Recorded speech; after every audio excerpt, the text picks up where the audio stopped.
PPT-nya apakah sudah terlihat, teman-teman? Sudah, Mbak. Suara saya jelas nggak? Jelas. Jelas, Mbak. Oke, kita mulai ya. Untuk preparat selanjutnya, yaitu ada intestinum atau usus. Di sini bisa dilihat ada gambar. Ini ada small intestine atau usus halus. Terus di sini ada large intestine atau usus besar. Kalau dilihat dari sekilas sih gambarnya sama ya. Cuman bisa dilihat dari bagian atasnya ini, dia itu lebih kayak lebih renggang-renggang gitu. Kalau yang ini kelihatan lebih besar, terus kayak rapet-rapet gitu. Tapi susunannya hampir sama, yaitu ada 4 lapis.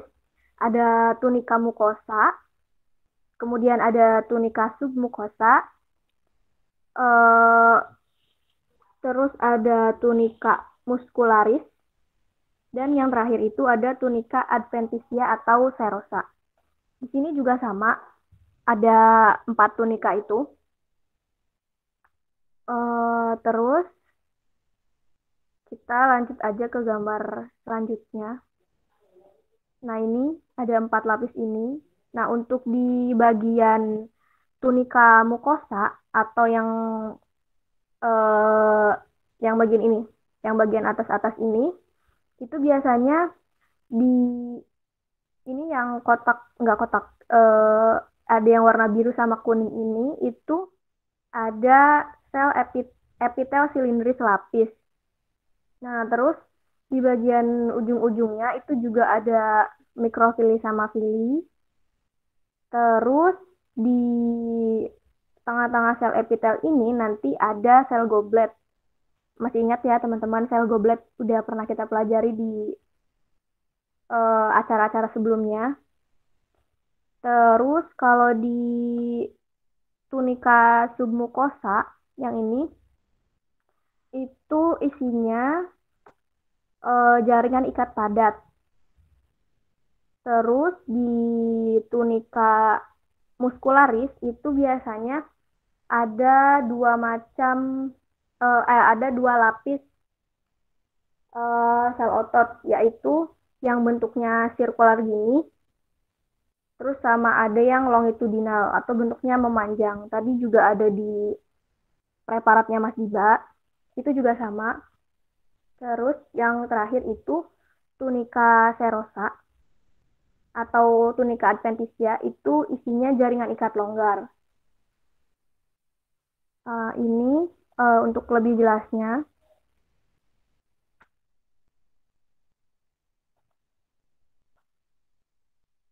Nah, tadi di bagian tunika mukosa atau lapisan mukosa itu tadi kan ada fili.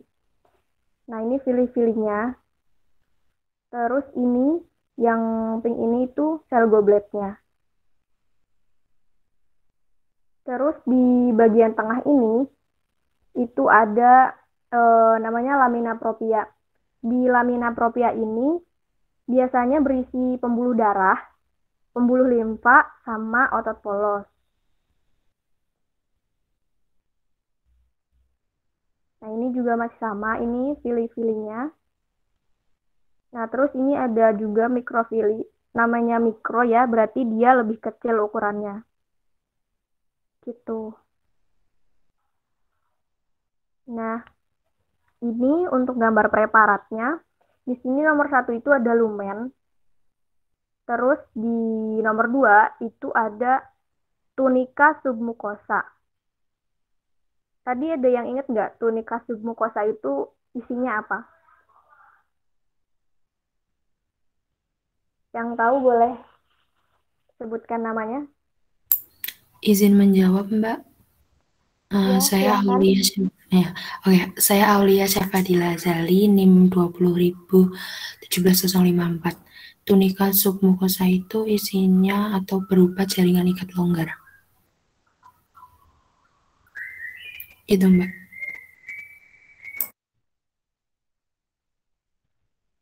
Oke, sebenarnya tadi aku sebutinnya jaringan ikat padat ya, cuma eh, yang apa yang penting jaringan ikat. Oke, kita lanjut ya. Terus yang ketiga ini ada tunika muscularis. Tunika muscularis ini yang ini ya, yang agak terang, pink terang gitu. Ada yang masih tahu tadi isinya apa? Tunika muscularis ini. Izin menjawab, Kak. Ya, silahkan. Saya Mutahara Solihah.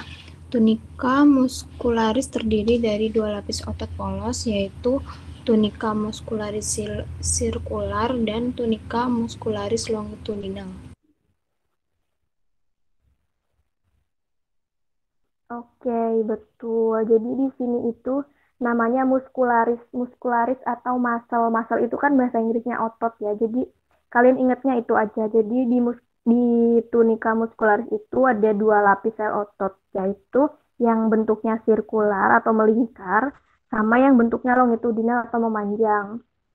Gitu. Terus di nomor 4, ini tunika mukosanya, yang bagian atasnya. Yang tadi itu ada filinya, ada epitel silindris lapisnya, terus juga ada lamina propria yang isinya pembuluh darah, pembuluh limfa, sama eh, otot polos. Nah, terus di nomor 5 itu ada tunika adventitia atau tunika serosa. Sampai sini ada yang mau ditanyain atau belum jelas?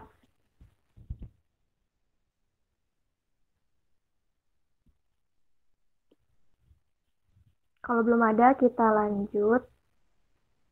Nah, ini untuk gambar yang lebih besarnya. Tadi kita sebutin di tunika mukosa itu ada fili. Nah, filinya itu di ujung-ujung sini nih. Dia fili. Terus di nomor 7 itu ada sel epitel silindris lapis. Emang kurang kelihatan sih ya, cuman jika si epitelnya ini dia apa melingkari satu ini yang dia bentuknya kayak gini, kayak apa ya? Kayak sumur gitu. Nah, ini kan bentar ya, kita pakai gambar. Nah, ini kan gini ya, dia tuh melengkung-lengkung gitu. Ini juga melengkung juga. Nah, ini si lengkungannya ini di bagian sini itu, oh, tunggu-tunggu. Di bagian yang lengkungnya itu, dia namanya kripte. Dia namanya kripte yang bagian ini. Nah, dia yang ini pokoknya dia yang menjoroknya itu dia namanya kripte atau sumur-sumur gitu loh. Nah, ini namanya kripte.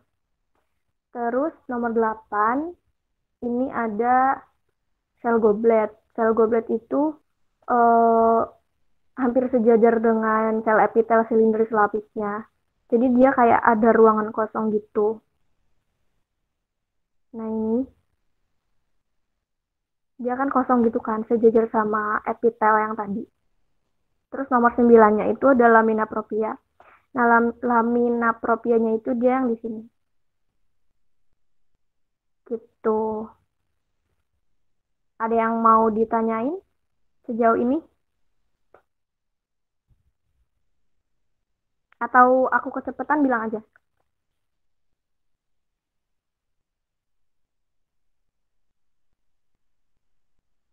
Oke, kalau gitu aku ulangi lagi. Jadi di intestinum itu ada 4 lapis. Yang pertama itu ada tunika mukosa, terus yang kedua ada tunika submukosa, terus yang ketiga tunika muscularis, dan yang terakhir tunika adventitia atau tunika serosa. Untuk di tunika mukosa atau bagian yang atasnya itu, yang tadi, nah ini, di bagian atasnya, kalian ingatnya di ujungnya ada villi, terus ada epitel silindris lapis, terus ada lamina propria juga, terus ada yang menjoroknya ini namanya kripte. Terus di lamina proprianya itu ada pembuluh darah, pembuluh limfa, sama otot polos. Terus di tunika submukosa itu isinya jaringan ikat padat. Terus di lapisan yang bawahnya tunika muscularis, dia ada 2 lapis sel otot, yaitu yang bentuknya sirkular sama longitudinal. Terus yang bagian bawah itu tunika adventitia atau tunika serosa yang isinya jaringan ikat longgar. Oke, kita lanjut ke preparat hati. Di sini itu ada central vein atau vena sentral. Nah, terus di sini itu ada yang namanya sel hepatosit. Ada yang tahu sel hepatosit bentuknya seperti apa? Atau memiliki ciri-ciri seperti apa?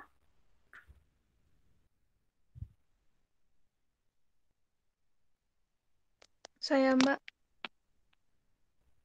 Boleh, silahkan. Saya Rifa Fatmajinan. Sel hepatosit itu merupakan sel epitel berkelompok yang bentuknya lempeng-lempeng dan saling berhubungan. Oke, udah betul. Terus ada tambahan juga, sel hepatosit itu dia bentuknya poligonal atau bentuknya banyak, lebih dari 5 atau 6. Lebih dari 5 atau 6 sisi gitu. Terus dia punya inti. Intinya itu bentuknya bulat. Gitu. Terus juga kita lihat gambar selanjutnya. Nah, ini dilihat di nomor 2 itu ada plate of hepatic cell. Jadi satu sel hepatosit itu dia sebulatan ini. Kita zoom aja ya bentar.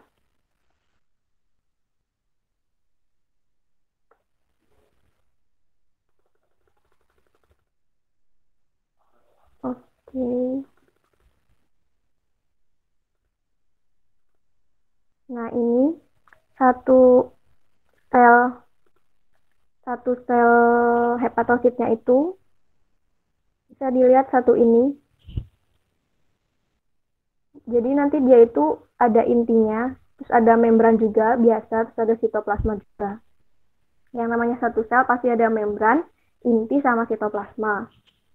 Nah, terus ini kan sel hepatositnya banyak nih. Nah, si sel hepatosit ini lihat ada yang putih-putih. Nah, yang putih-putih ini itu namanya saluran sinusoid. Kemana dia mengarahnya? Dia nanti bermuaranya di sini, di vena sentral. Jadi si saluran sinusoid ini nantinya bakal ke sini, ditampung semua di sini. Nah, terus ada yang namanya lobulus hati. Lobulus hati itu dia satu ini. Satu lingkaran ini.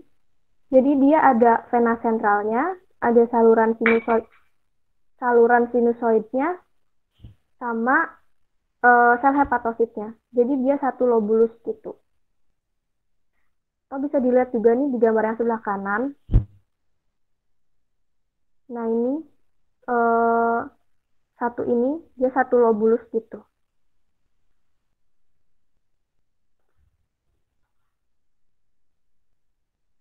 Nah, ini juga gambar yang lebih jelasnya. Ini vena sentralnya, terus ini yang putih-putih saluran sinusoidnya, terus ini sel hepatositnya. Nah, kalau di satu bulatan ini satu lobulusnya, lobulus hati. Gitu. Sampai sini ada yang mau ditanyakan?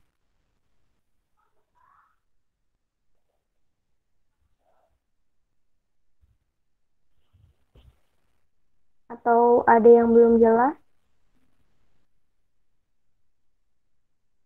Nah ini sel hepatosit yang nomor 3, terus vena sentral yang nomor 1, dan eh, yang nomor 2 saluran sinusoidnya. Gitu. Gimana, ada yang mau ditanyakan?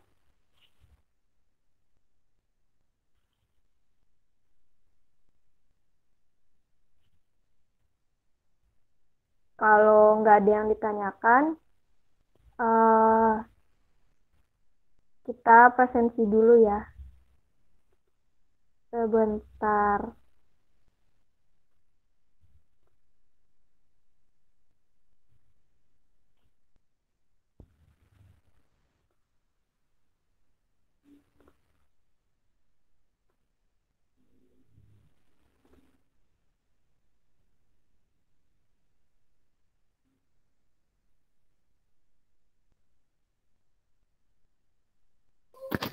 Link presensi udah aku share, Cuk. Oh, udah. Oke. Makasih, Mbak. Oke, takut lupa. Iya. Oke, kalau gitu, kalau nggak ada yang ditanyain, aku lanjut aja ke Mbak Ari. Silahkan, Mbak Ari. Oke, makasih, Cuk. Sama-sama.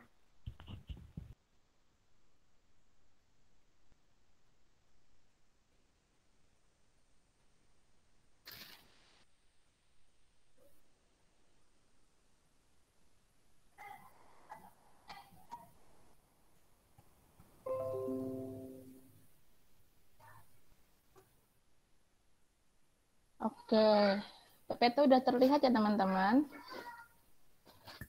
Sudah, Kak. Oke, selanjutnya atau yang kita pelajari hari ini, yang terakhir itu ada organ sistem pernafasan. Ada yang tahu nggak fungsi dari pernafasan itu apa? Itu yang paling pokok dan penting. Ada yang tahu nggak?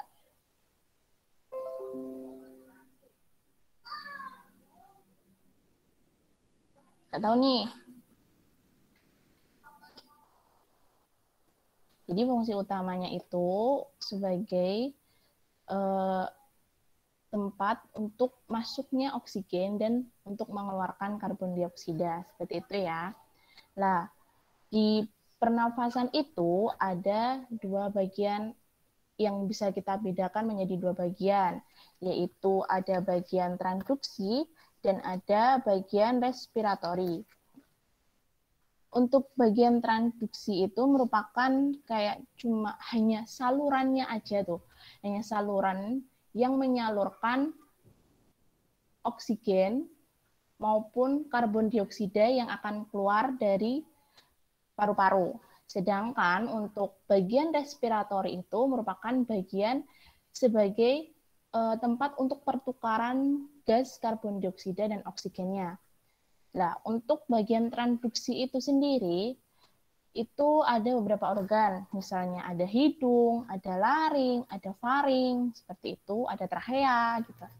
Nah, untuk bagian respiratori itu ada alveolus, gitu. Di sini, hari ini kita akan mempelajari mengenai untuk organ transduksinya, atau bagian transduksinya itu adalah trachea ya. Udah teman-teman lihat di layar bahwa di trachea itu ada beberapa bagian. Sebenarnya trachea ini udah kita pelajari ya pas kita belajar mengenai epitelium pseudo kompleks bersilia. Nah, tapi hanya bagian mukosanya aja nih. Jadi sebenarnya trachea itu secara menyeluruh itu ada beberapa bagian. Yang pertama itu ada bagian mukosa, nih. Kemudian ada bagian lamina propria, kemudian ada bagian cartilago, dan ada bagian adventitia. Oke. Jadi di sini seperti yang kita pelajari dulu pas pertemuan berapa ya? Pertama atau kedua itu, kedua atau ketiga itu, bahwa di lapisan mukosa trakea ini terdapat sel-sel epitel kolumner selapis bersilia. Kolumner bersilia. Jadi kalau teman-teman ingat, selnya itu ada sel epitel apikal dan ada sel basal dan ada yang memiliki silia. Ya toh? Nih, seperti ini nih. Nah, bagian ini kalau diperbesar itu akan seperti ini. Di bagian ilustrasi ini. Jadi ini ada sel apikal, ini ada sel basal, sel apikal, sel basal. Sel basal itu yang terletak di dekat membrana basalis, dan sel apikal itu yang mencapai permukaan. Kemudian di sini ada sel goblet. Ada yang tahu fungsi dari sel goblet itu apa? Dulu. Sel goblet atau sel piala itu fungsinya untuk apa ya? Ada yang tahu nggak ya?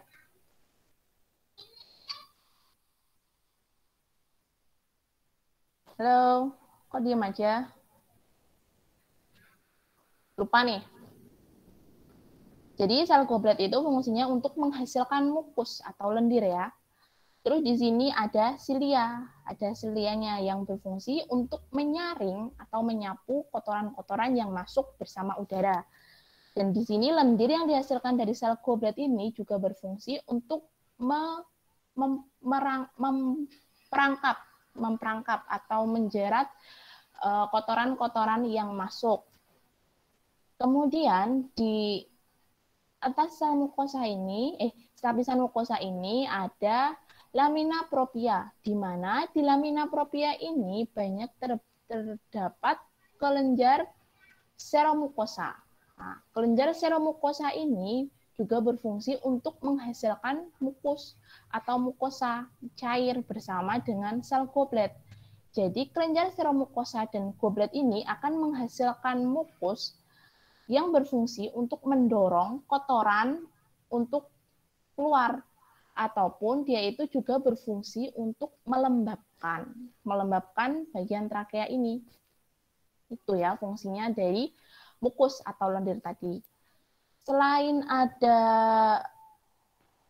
ini seromukosa, di lamina propria itu juga terdapat otot-otot polos yang berfungsi untuk proses ada relaksasi dan kontraksinya si trakea. Untuk lapisan yang keempat, di sini ada lapisan kartilago. Kartilagonya jenisnya hialin, di mana di sini juga terdapat perikondrium. Jadi perikondrium ini yang membatasi kartilago dengan jaringan ikat sekitarnya ya. Kalau ada tulang rawan atau kartilago hialin itu bisa kita temui adanya kondrosit, ada lakuna, seperti itu ya. Seperti yang kita pelajari di sebelum-sebelumnya. Kemudian di lapisan yang terakhir di sini atau lapisan yang paling luar itu ada lamina adventitia. Di sini banyak sekali pembuluh darah. Kemudian ada jaringan adiposa, kemudian juga ada syaraf. Nah, sampai sini ada yang mau ditanyakan terlebih dahulu?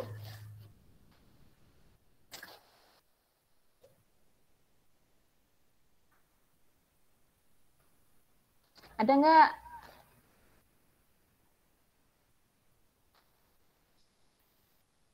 Nggak ada yang ditanyakan? Kalau enggak, kita lanjut ke preparatnya. Oke. Ini adalah preparat trakea secara menyeluruh ya teman-teman. Jadi di trakea itu terdapat beberapa lapisan tadi ya. Ada lapisan mukosa, ada lamina propria, ada lapisan kartilago, dan ada lapisan adventitia. Lah, di mana sih letaknya itu? Jadi secara gambaran preparat, ini terlebih dahulu yang putih ini adalah bagian kosong putih ini disebut sebagai lumen, ya. Kemudian di sini atau bagian yang sini yang merah, yang aku tandai merah ini merupakan lapisan mukosa yang terdiri dari sel epitel pseudokompleks bersilia. Jadi di sini banyak sekali silia-silianya yang akan mendorong kotoran itu untuk keluar. Kemudian di sini ada lamina propria. Lamina propria itu ini loh yang warnanya ungu muda. Nah, di lamina propria ini banyak terdapat kelenjar sel mukosa yang menghasilkan mukus untuk melembabkan trakea. Kemudian ada kartilago, kartilagonya kartilago hyalin, dia itu bentuknya C gini loh. Jadi fungsi dari kartilago ini berfungsi untuk mempertahankan bentuk dari trakea agar dia itu kokoh seperti ini. Tapi dia itu juga dapat merenggang dan apabila ada udara yang masuk seperti itu bisa berkontraksi. Jadi di sini ada tulang kartilago. Nah, di sini ini di dekat kartilago ini itu banyak sekali otot polos atau lapisan elastis. Ya. Lapisan elastis. Ini adalah yang warnanya ungu tua, ini adalah kartilago hyalinnya. Terus yang di sini bagian yang paling luar banyak pembuluh darah, kemudian syaraf. Di sini itu disebut sebagai lapisan adventitia. Sampai sini ada yang ditanyakan teman-teman? Ini loh. Di sini banyak otot, kemudian di sini lamina propria, kemudian di sini ada lapisan mukosanya, di sini lapisan adventisianya, di sini ada lapisan kartilago. Sampai di sini ada yang mau ditanyakan terlebih dahulu? Atau lanjut?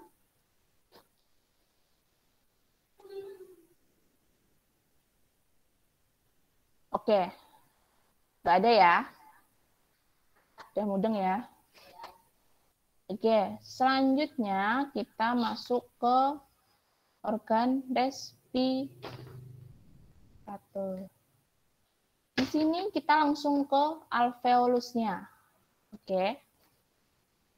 Jadi alveolus itu kan merupakan kalau di paru-paru itu kayak kantung-kantung gitu ya. Dan fungsi utama alveolus apa? Ada yang tahu nggak fungsi dari alveolus itu apa?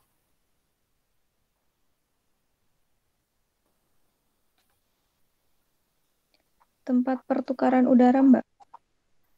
Ya, tempat pertukaran udara.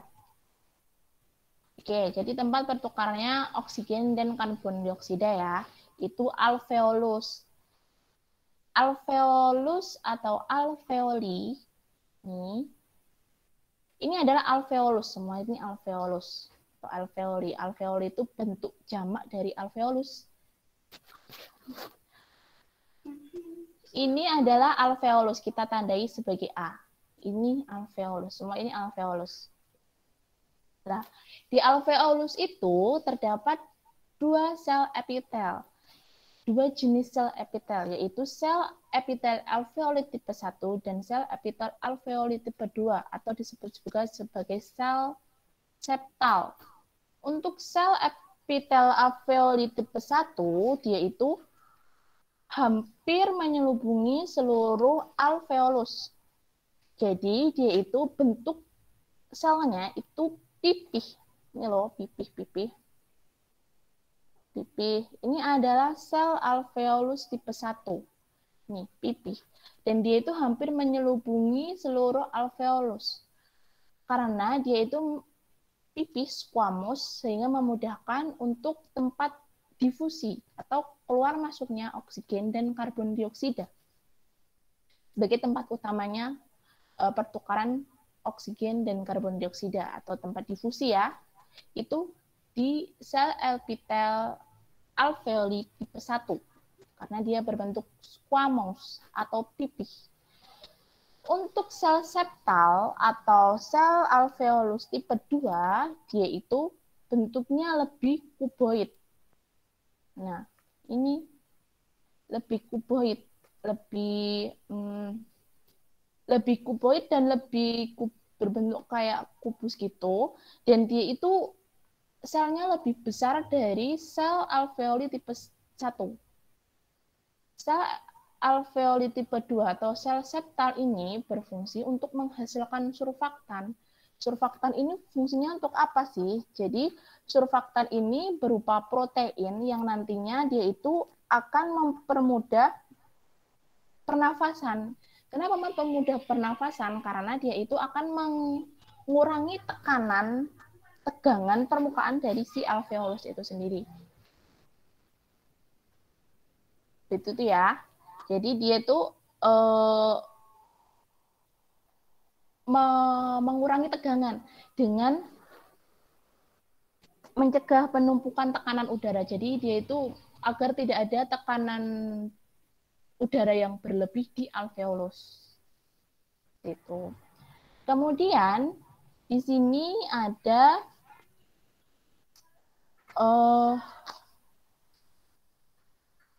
endotel kapiler. Nih, kapiler darah.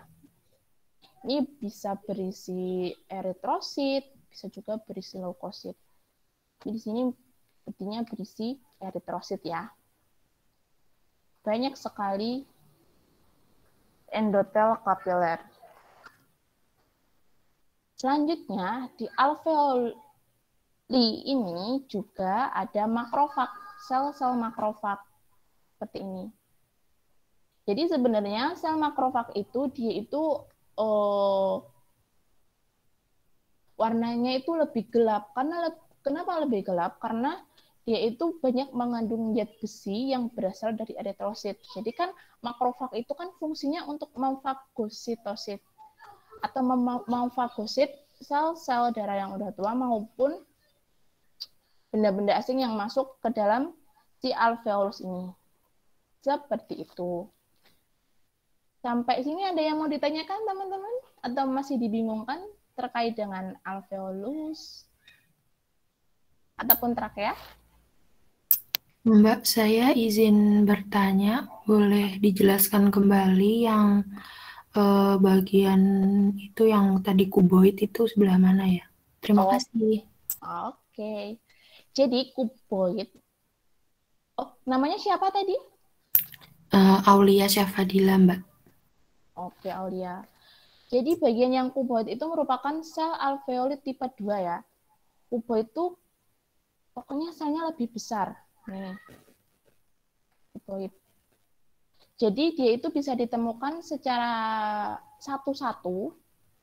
Nih, kayak satu-satu kayak gini. Tapi juga bisa ditemukan secara berkelompok kayak ini.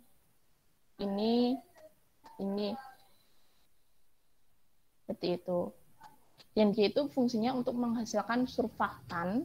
Surfaktan ini yang berfungsi untuk mencegah adanya penumpukan tekanan udara di alveolus.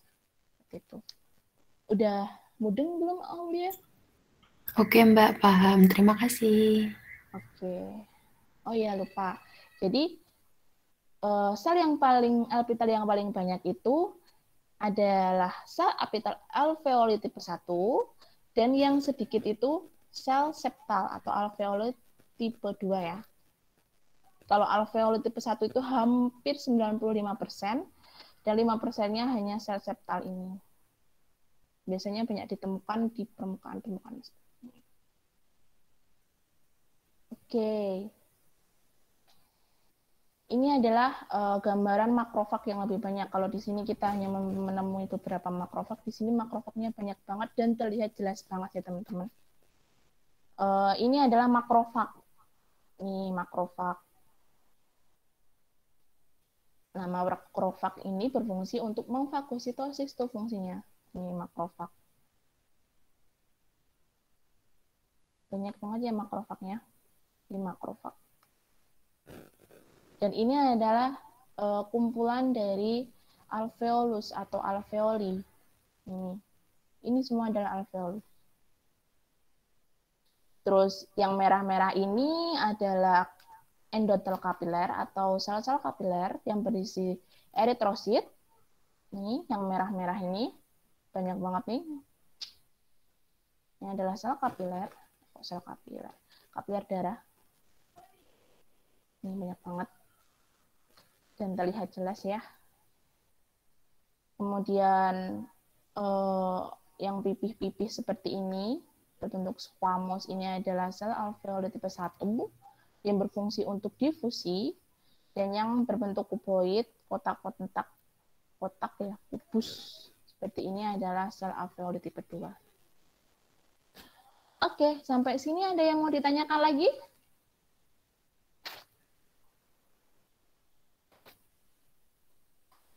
Ada yang enggak? Kalau enggak, persiapan untuk post test.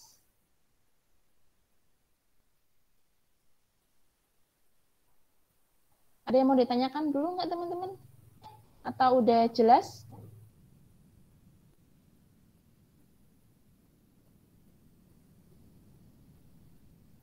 Oke, kalau enggak, ada po? Ada yang mau ditanyakan?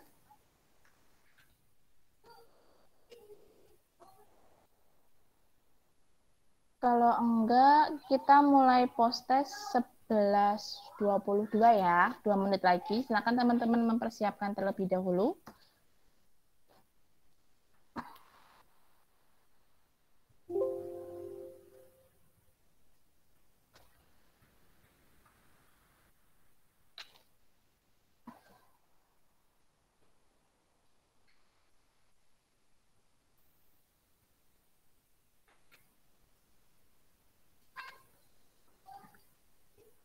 Pukul 11.22 tepat, link post test saya share. Untuk waktu pengerjaannya 10 menit seperti biasanya sampai pukul 11.32.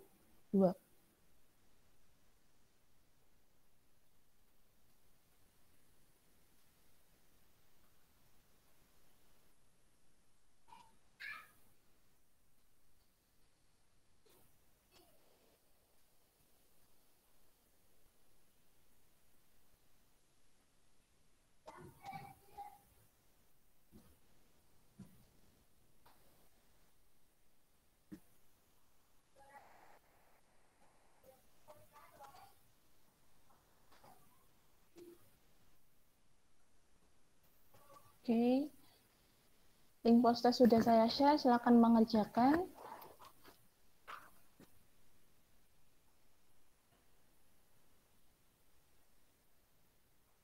Waktunya 10 menit.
Oke, waktunya udah selesai ya untuk post testnya. Mungkin teman-teman juga udah mengerjakan, selesai mengerjakan. Kalau begitu, saya tutup praktikum hari ini. Mungkin kalau nanti masih ada yang dibingungkan atau ingin ditanyakan, langsung saja ke asisten. Langsung ke asistennya masing-masing ya. Oke, sekian praktikum hari ini. Banyak salah dan kurangnya dari asisten, mohon maaf. Selamat mengerjakan laporan. Ya, jangan telat untuk mengumpulkan, maksimal hari ini, malam ini ya. Sekian. Wassalamualaikum warahmatullahi wabarakatuh. Waalaikumsalam warahmatullahi wabarakatuh. Terima kasih, Kak. Terima kasih, Kak. Sama-sama.